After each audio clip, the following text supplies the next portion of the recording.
అపోస్తలుడైన పౌలు గలతీయులకు వ్రాసిన పత్రిక 1వ అధ్యాయము నుండి చివరి 6 అధ్యాయములు ఈ విధముగా వ్రాయబడి ఉన్నవి. 1వ అధ్యాయము. మనుషుల మూలముగానైనను ఏ మనుష్యుని వలనైనను కాక యేసుక్రీస్తు వలనను ఆయనను మృతులలో నుండి లేపిన తండ్రి అయిన దేవుని వలనను అపోస్తలుడుగా నియమింపబడిన పౌలను నేనును నాతో కూడా ఉన్న సహోదరులందరూ గలతీయలోనున్న సంఘములకు శుభమని చెప్పి వ్రాయినది. తండ్రి అయిన దేవుని నుండి మన ప్రభువైన యేసుక్రీస్తు నుండి మీకు కృపయు సమాధానమును కలుగునుగాక. మన తండ్రి అయిన దేవుని చిత్త ప్రకారము క్రీస్తు మనలను ప్రస్తుతపు దుష్టకాలములో నుండి విమోచింపవలెనని మన పాపముల నిమిత్తము తన్ను తాను అప్పగించుకొనెను. దేవునికి యుగయుగములకు మహిమ కలుగునుగాక. ఆమేన్.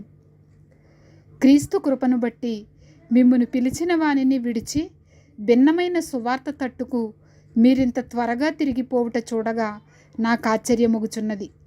అది మరి ఒక సువార్త కాదు గాని క్రీస్తు సువార్తను చెరుపగోరి మిమ్మును కలవరపరచువారు కొందరున్నారు. మేము మీకు ప్రకటించిన సువార్త కాక మరి ఒక సువార్తను మేమైనను పరలోకము నుండి వచ్చిన ఒక దూత అయినను మీకు ప్రకటించిన ఎడల అతడు శాపగ్రస్తుడవునుగాక. మేమిది వరకు చెప్పిన ప్రకారం ఇప్పుడును మరలా చెప్పుచున్నాము.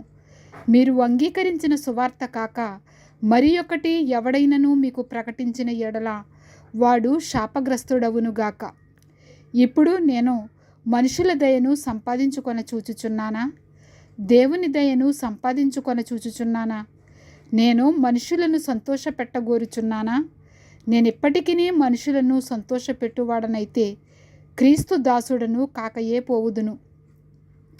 సహోదరులారా, నేను ప్రకటించిన సువార్త మనుష్యుని యోచన ప్రకారమైనది కాదని మీకు తెలియజెప్పుచున్నాను.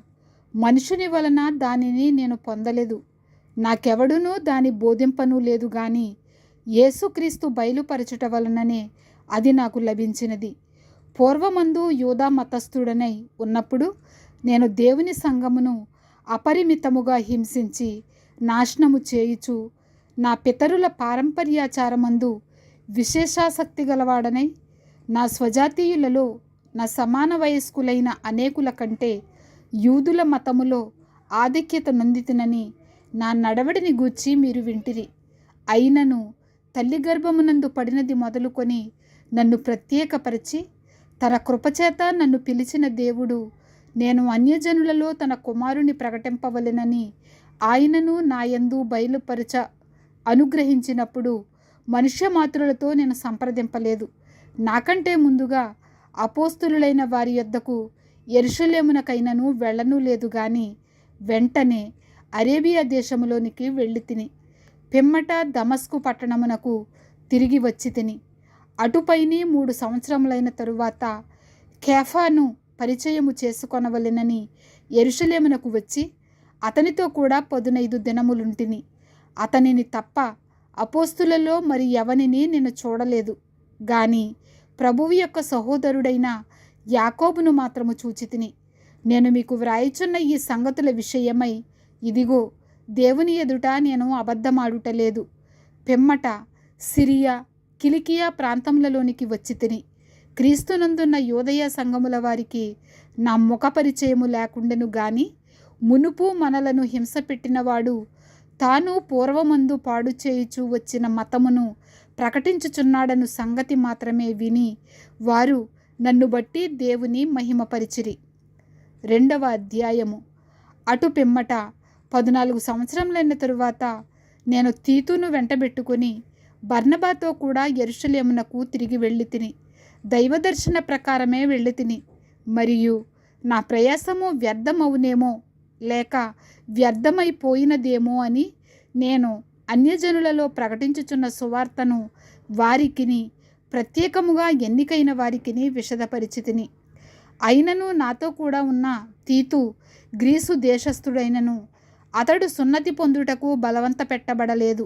మనలను దాసులుగా చేసుకొనవలెనని క్రీస్తు యేసు వలన మనకు కలిగిన మన స్వాతంత్ర్యమును వేగు చూచుటకు రహస్యముగా తేబడి దొంగతనముగా ప్రవేశించిన కపట సహోదరుల వలన జరిగినది.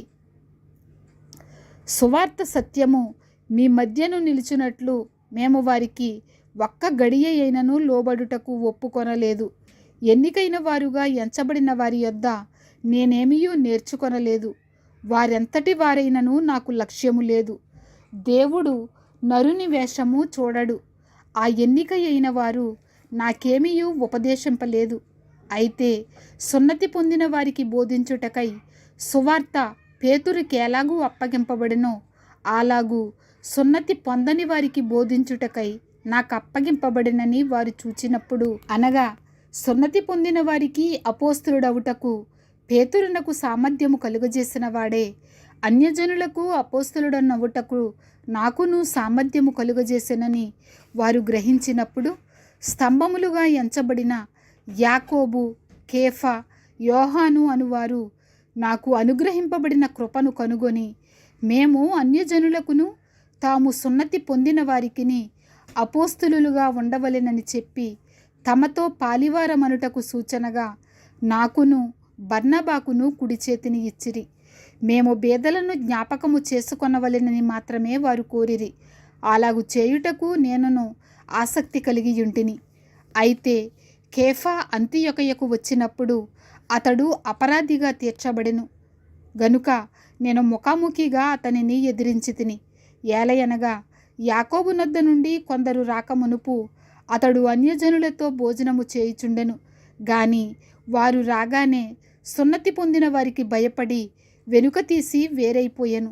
తక్కిన యూదులను అతనితో కలిసి మాయావేషము వేసుకొనిరి గనుక బర్నబా కూడా వారి వేషధారణము చేత మోసపోయెను. వారు సువార్త సత్యము చొప్పున క్రమముగా నడుచుకొనకపోవుట నేను చూచినప్పుడు అందరి ఎదుట కేఫాతో నేను చెప్పినదేమనగా, నీవు యూదుడివై ఉండియు యూదుల వలె కాక అన్యజనుల వలెనే ప్రవర్తించుచుండగా అన్యజనులు యూదుల వలె ప్రవర్తింపవలెనని ఎందుకు బలవంతము చేయుచున్నావు? మనము జన్మము వలన యూదులమే గాని అన్యజనులలో చేరిన పాపులము కాము. మనుష్యుడు యేసుక్రీస్తునందలి విశ్వాసము వలననే గాని ధర్మశాస్త్ర సంబంధమైన క్రియల మూలమున నీతిమంతుడుగా తీర్చబడడని ఎరిగి మనమును ధర్మశాస్త్ర సంబంధమైన క్రియల మూలమున గాక క్రీస్తునందలి విశ్వాసము వలననే నీతిమంతులమని తీర్చబడుటకై యేసుక్రీస్తునందు విశ్వాసముంచియున్నాము. ధర్మశాస్త్ర సంబంధ క్రియల మూలమున ఏ శరీరియు నీతిమంతుడని తీర్చబడడు గదా. కాగా మనము క్రీస్తునందు నీతిమంతులమని తీర్చబడుటకు వెదకుచుండగా మనము పాపులముగా కనబడిన ఎడల ఆ పక్షమందు క్రీస్తు పాపమునకు పరిచారకుడాయనా? అట్లనరాదు. నేను పడగొట్టిన వాటిని మరలా కట్టిన ఎడల నన్ను నేనే అపరాధినిగా కనుపరుచుకొందును కదా. నేనైతే దేవుని విషయమై జీవించు నిమిత్తము ధర్మశాస్త్రము వలన ధర్మశాస్త్రము విషయమై చచ్చిన వాడనైతిని. నేను క్రీస్తుతో కూడా సిలువ వేయబడి ఉన్నాను. ఇకను జీవించువాడను నేను కాను, క్రీస్తే నాయందు జీవించుచున్నాడు.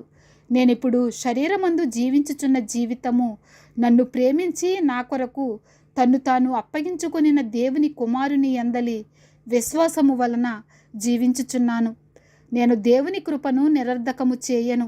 నీతి ధర్మశాస్త్రము వలననైతే ఆ పక్షమందు క్రీస్తు చనిపోయినది నిష్ప్రయోజనమే. 3వ అధ్యాయము. ఓ అవివేకులైన గలతీయులారా, మిమ్మును ఎవడు భ్రమపెట్టెను? సిలువ వేయబడిన వాడైనట్టుగా యేసుక్రీస్తు మీ కన్నుల ఎదుట ప్రదర్శింపబడెను కదా. ఇది మాత్రమే మీ వలన తెలుసుకొనగోరుచున్నాను. ధర్మశాస్త్ర సంబంధ క్రియల వలన ఆత్మను పొందితిరా, లేక విశ్వాసముతో వినుట వలన పొందితిరా? మీరింత అవివేకులైతిరా. మొదట ఆత్మానుసారముగా ఆరంభించి ఇప్పుడు శరీరానుసారముగా పరిపూర్ణులగుదురా? వ్యర్థముగానే ఇన్ని కష్టములు అనుభవించితిరా. అది నిజముగా వ్యర్థమగునా? ఆత్మను మీకు అనుగ్రహించి మీలో అద్భుతములు చేయించువాడు ధర్మశాస్త్ర సంబంధ క్రియల వలన నా లేక విశ్వాసముతో వినుట వలననా చేయించుచున్నాడు? అబ్రహాము దేవుని నమ్మెను, అది అతనికి నీతిగా ఎంచబడెను. కాబట్టి విశ్వాస సంబంధులే అబ్రహాము కుమారులని మీరు తెలుసుకొనుడి. దేవుడు విశ్వాస మూలముగా అన్యజనులను నీతిమంతులుగా తీర్చునని లేఖనము ముందుగా చూచి నీ యందు అన్యజనులందరూ ఆశీర్వదింపబడుదురు అని అబ్రహామునకు సువార్తను ముందుగా ప్రకటించెను. కాబట్టి విశ్వాస సంబంధులే విశ్వాసము గల అబ్రహాముతో కూడా ఆశీర్వదింపబడుదురు. ధర్మశాస్త్రము విధించిన క్రియలకు సంబంధులందరూ శాపమునకు లోనై ఉన్నారు. ఎందుకనగా ధర్మశాస్త్ర గ్రంథమందు వ్రాయబడిన విధులన్నీయు చేయుటయందు నిలుకడగా ఉండని ప్రతి వాడును శాపగ్రస్తుడు అని వ్రాయబడి ఉన్నది.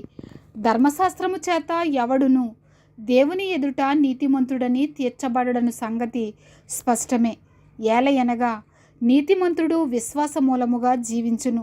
ధర్మశాస్త్రము విశ్వాస సంబంధమైనది కాదు గాని దాని విధులను ఆచరించువాడు వాటి వలననే జీవించును. ఆత్మను గూర్చిన వాగ్దానము విశ్వాసము వలన మనకు లభించున్నట్లు అబ్రహాము పొందిన ఆశీర్వచనము క్రీస్తు యేసు ద్వారా అన్యజనులకు కలుగుటకై క్రీస్తు మన కోసము శాపమై మనలను ధర్మశాస్త్రము యొక్క శాపము నుండి విమోచించెను. ఇందును గూర్చి మ్రాను మీద వ్రేలాడిన ప్రతి వాడును శాపగ్రస్తుడు అని వ్రాయబడి ఉన్నది. సహోదరులారా, మనుష్య రీతిగా మాట్లాడుచున్నాను. మనుష్యుడు చేసిన ఒడంబడిక అయినను స్థిరపడిన తరువాత ఎవడును దాని కొట్టివేయడు, దానితో మరేమియు కలుపడు. అబ్రహామునకును అతని సంతానమునకును వాగ్దానములు చేయబడెను.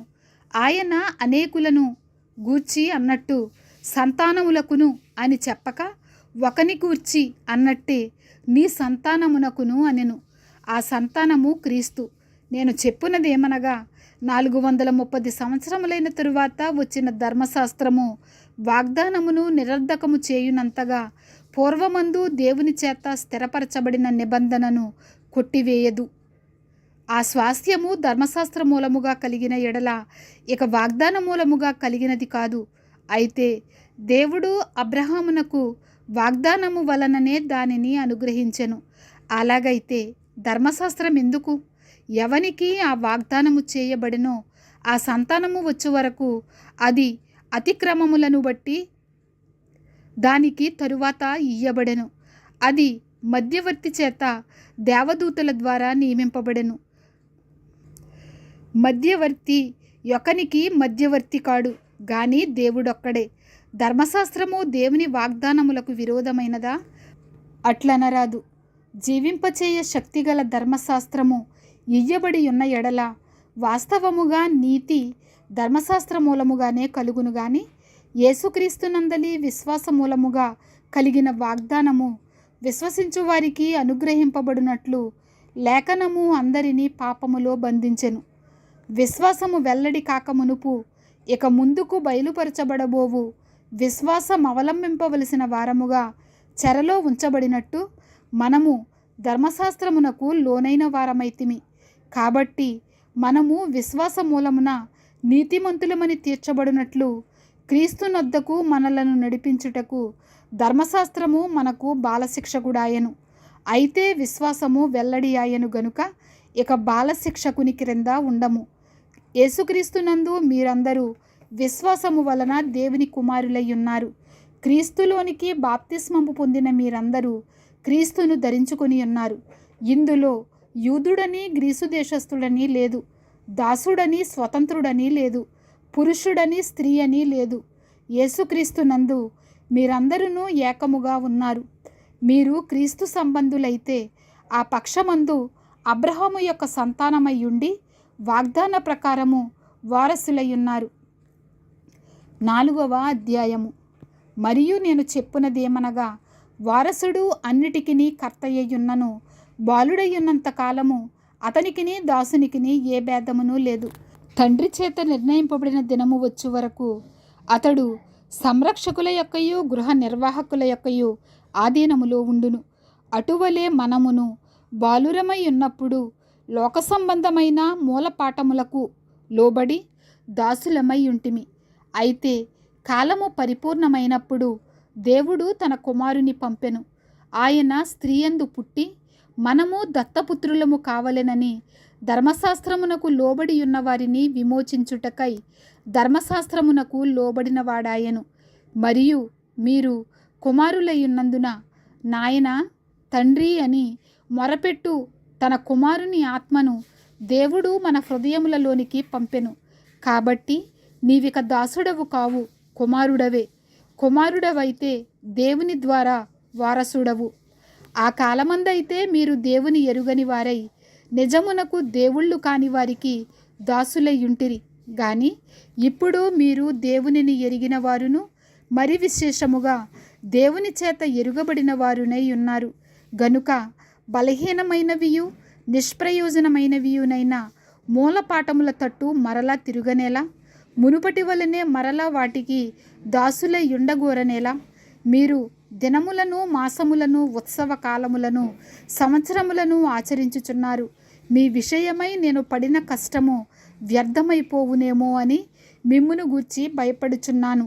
సహోదరులారా, నేను మీ వంటి వాడనైతిని గనుక మీరును నా వంటి వారు కావలెనని మిమ్మును వేడుకొనుచున్నాను.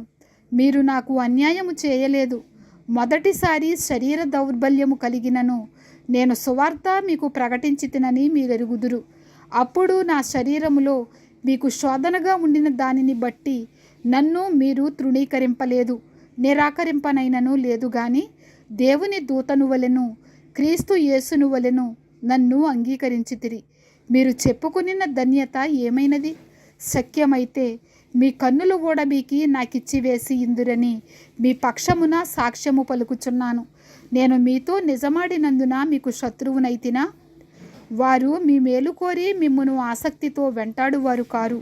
మీరే తమ్మును వెంటాడవలెనని మిమ్మును బయటికి త్రోసివేయగోరుచున్నారు. నేను మీ యొద్ద ఉన్నప్పుడు మాత్రమే కాక ఎల్లప్పుడూ మంచి విషయములో ఆసక్తిగా నుండుట యుక్తమే. నా పిల్లలారా, క్రీస్తు స్వరూపము మీ యందు ఏర్పడు వరకు మీ విషయమై మరలా నాకు ప్రసవ వేదన కలుగుచున్నది. మిమ్మును గూర్చి ఎటూ తోచకయున్నాను.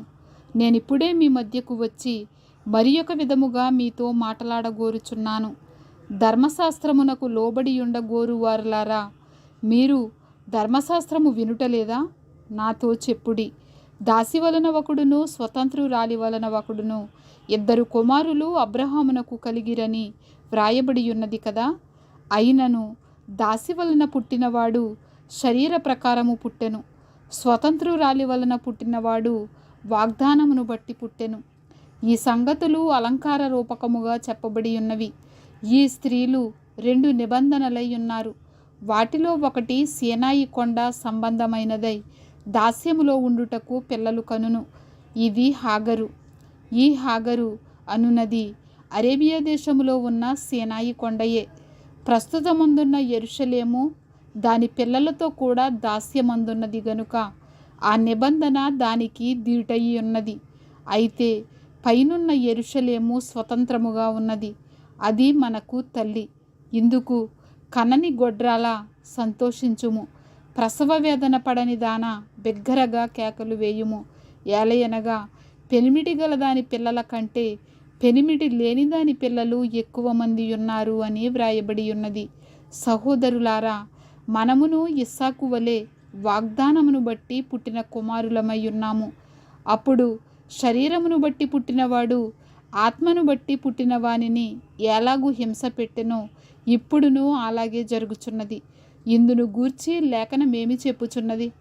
దాసిని దాని కుమారుని వెళ్ళగొట్టుము. దాసి కుమారుడు స్వతంత్రురాలి కుమారునితో పాటు వారసుడై ఉండడు.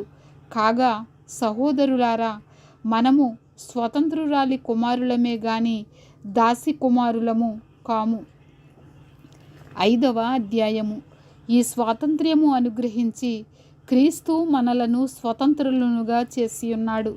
కాబట్టి మీరు స్థిరముగా నిలిచి మరల దాస్యమును కాడి క్రింద చిక్కుకొనకుడి.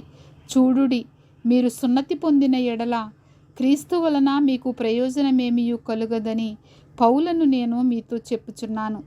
ధర్మశాస్త్రము యావత్తు ఆచరింపబద్ధుడై ఉన్నాడని సున్నతి పొందిన ప్రతి మనుషునికి నేను మరలా దృఢముగా చెప్పుచున్నాను. మీలో ధర్మశాస్త్రము వలన నీతిమంతులని తీర్చబడు వారెవరో వారు క్రీస్తులో నుండి బొత్తుగా వేరు చేయబడి ఉన్నారు, కృపలో నుండి తొలగిపోయి ఉన్నారు. ఏలయనగా మనము విశ్వాసము గలవారమై నీతి కలుగునను నిరీక్షణ సఫలమగునని ఆత్మ ద్వారా ఎదురుచూచుచున్నాము. యేసుక్రీస్తునందుండు వారికి సున్నతి పొందుట ఎందేమియూ లేదు, పొందకపోవుట ఎందేమియూ లేదు గాని ప్రేమ వలన కార్యసాధకమగు విశ్వాసమే ప్రయోజనకరమగును. మీరు బాగుగా పరిగెత్తుచుండిరి. సత్యమునకు విధేయులు కాకుండా మిమ్మును ఎవడు అడ్డగించెను? ఈ ప్రేరేపణ మిమ్మును పిలుచుచున్న వాని వలన కలుగలేదు. పులిసిన పిండి కొంచెమైనను ముద్ద అంతయు పులియచేయును. మీరెంత మాత్రమును వేరుగా ఆలోచింపరని ప్రభువునందు మిమ్మును గూర్చి నేను రూఢిగా నమ్ముకొనుచున్నాను. మిమ్మును కలవరపెట్టుచున్నవాడు ఎవడైనను వాడు తగిన శిక్షను భరించును. సహోదరులారా, సున్నతి పొందవలెనని నేనింకనూ ప్రకటించుచున్న ఎడల ఎప్పటికినీ హింసింపబడనేలా? ఆ పక్షమున సిలువ విషయమైన అభ్యంతరము తీసివేయబడును కదా. మిమ్మును కలవరపెట్టువారు తమ్మును తాము ఛేదించుకొనుట మేలు. సహోదరులారా, మీరు స్వతంత్రులుగా ఉండుటకు పిలువబడితిరి. అయితే ఒక మాట, ఆ స్వాతంత్ర్యమును శారీరక క్రియలకు హేతువు చేసుకొనక ప్రేమ కలిగిన వారై ఒకనికొకడు దాసులయ్యుండుడి. ధర్మశాస్త్రమంతయు నిన్ను వలె నీ పొరుగువానిని ప్రేమించుము అను ఒక్క మాటలో సంపూర్ణమయ్యున్నది. అయితే మీరు ఒకనినొకడు కరుచుకొని భక్షించిన ఎడల మీరు ఒకని వలన ఒకడు బొత్తిగా నశించుపోదురేమో చూచుకొనుడి. నేను చెప్పునదేమనగా ఆత్మానుసారముగా నడుచుకొనుడి. అప్పుడు మీరు శరీరేచ్ఛను నెరవేర్చరు. శరీరము ఆత్మకును, ఆత్మ శరీరమునకును విరోధముగా అపేక్షించును. ఇవి ఒకదానికొకటి వ్యతిరేకముగా ఉన్నవి గనుక మీరేవి చేయ నిశ్చయింతురో వాటిని చేయకుందురు. మీరు ఆత్మచేత నడిపింపబడిన ఎడల ధర్మశాస్త్రమునకు లోనైన వారు కారు. శరీర కార్యములు స్పష్టమయ్యున్నవి. అవేవనగా జారత్వము, అపవిత్రత, కాముకత్వము, విగ్రహారాధన, అభిచారము, ద్వేషములు, కలహము, మత్సరములు, క్రోధములు, కక్షలు, భేదములు, విమతములు, అసూయలు, మత్తతలు, అల్లరితో కూడిన ఆటపాటలు మొదలైనవి. వీటిని గూర్చి నేను మునుపు చెప్పిన ప్రకారము ఇట్టి వాటిని చేయువారు దేవుని రాజ్యమును స్వతంత్రించుకొనరని మీతో స్పష్టముగా చెప్పుచున్నాను. అయితే ఆత్మఫలమేమనగా ప్రేమ, సంతోషము, సమాధానము, దీర్ఘశాంతము, దయాళుత్వము, మంచితనము, విశ్వాసము, సాత్వికము, ఆశానిగ్రహము. ఇటి వాటికి విరోధమైన నియమమేదియూ లేదు. క్రీస్తుయేసు సంబంధులు శరీరమును దాని ఇచ్చలతోనూ దురాశలతోనూ సిలువవేసి ఉన్నారు. మనము ఆత్మను అనుసరించి జీవించువారమైతిమా, ఆత్మను అనుసరించి క్రమముగా నడుచుకుందము. ఒకరినొకరము వివాదమునకు రేపకయు, ఒకరి యందొకరము అసూయపడకయు, వృధాగా అతిశయపడకయు ఉందము. 6వ అధ్యాయము. సహోదరులారా, ఒకడు ఏ తప్పితములోనైనను చిక్కుకొనిన ఎడల ఆత్మ సంబంధులైన మీలో ప్రతివాడు తానును శోధింపబడుదునేమో అని తన విషయమై చూచుకొనుచు సాత్వికమైన మనస్సుతో అట్టి వానిని మంచిదారికి తీసుకొని రావలను. ఒకని భారములనొకడు భరించి ఏలాగు క్రీస్తు నియమమును పూర్తిగా నెరవేర్చుడి. ఎవడైనను ఒట్టివాడయ్యుండి తాను ఎన్నికైన వాడనని ఎంచుకొనిన ఎడల తన్ను తానే మోసపరుచుకొనును. ప్రతివాడును తాను చేయు పనిని పరీక్షించి చూచుకొనవలెను. అప్పుడు ఇతరుని బట్టి కాక తనను బట్టియే అతనికి అతిశయము కలుగును. ప్రతివాడును తన బరువు తానే భరించుకొనవలెను గదా. వాక్యోపదేశము పొందువాడు ఉపదేశించువానికి మంచి పదార్థములన్నిటిలో భాగమియ్యవలెను.